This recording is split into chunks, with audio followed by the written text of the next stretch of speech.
a previous video, I was referencing Moog records, and a TikTok user, SoundMass, corrected me and said I was pronouncing it wrong. The TikTok user, SoundMass, is right. I was technically pronouncing it wrong. There's a video on YouTube called Moog on Moog. It's 50 seconds where Robert Moog explains how to pronounce his family's last name. Basically, in Germany, his last name is pronounced Moog.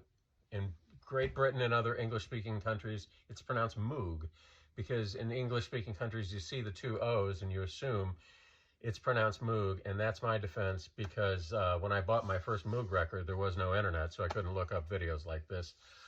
He said half his family pronounces it one way, half his family pronounces it the other. Moog records are albums that predominantly feature the Moog synthesizer. They're from the late 60s to the early 70s. And they capitalized on the novelty of the then new instrument. Robert Moog invented the synthesizer in 1964, and it had a huge influence on electronic music and was on many psychedelic rock and jazz fusion records. The Moog was portable and affordable, which really made it so popular, and it had a warm, rich sound and a very powerful low end. The first album that really kicked off the whole craze of Moog records was Wendy Carlos' Switched on Bach, recorded in 1968. Actually, it was the first classical record to achieve platinum sales status, which really must have ticked off serious classical listeners at the time, because I'm sure it was bought predominantly by young people who weren't classical music listeners. But the album exploded and sold hundreds of thousands of copies.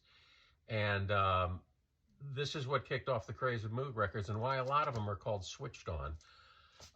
To me, a solid Moog record, and what a Moog record's supposed to be, is where they're playing songs and not really changing the arrangements and not really changing the song at all, just playing it on the Moog instead of whatever instruments, guitar, bass, and drums that it was normally played on, or in the case of Switched on Bach, an orchestra.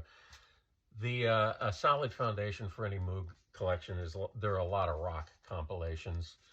Switched on rock, you've got Jumpin' Jack Flash, Aquarius, Let the Sun Shine In, Hey Jude. There's always going to be one Beatles song on pretty much every album you'd find from back then. Moog Groove, what do we got here? Feeling All Right, Penny Lane, Aquarius, Hey Jude, Rock Me. The Age of Electronica, so that's a great album cover right there, worthy of framing. They're doing Obla Di, Obla Da, the Beatles, Green Onions, and Time is Tight, two Booker T and the MG songs. Check that one out.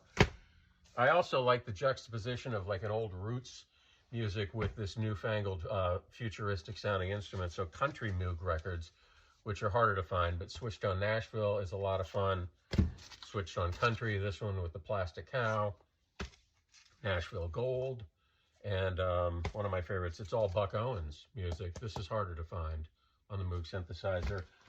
Similarly with Latin music, Moog España, and another frameable album cover, the Electric Latin Love Machine. Look at that, huh? This is fun. And Electric Hair, this is one of my favorite Moog records, Hair the Musical, which was popular at the time of the Moog record renaissance, and this is just fantastic. Jean-Jacques Perry, two guys who really popularized the Moog records, Moog, Indigo, Moog. Music to Moog by, this is Gershon Kingsley, and then another Jean-Jacques Perry, the amazing electronic pop sound of Jean-Jacques Perry, and the end sound from Way Out. This is Perry and Kingsley together, and another Perry and Kingsley together, Spotlight on the Moog.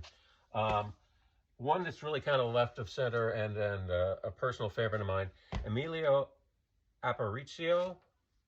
This is he's from Guatemala, and painstakingly constructed several music pieces using an early model that he bought directly from Bob. This is music from 69 to 71.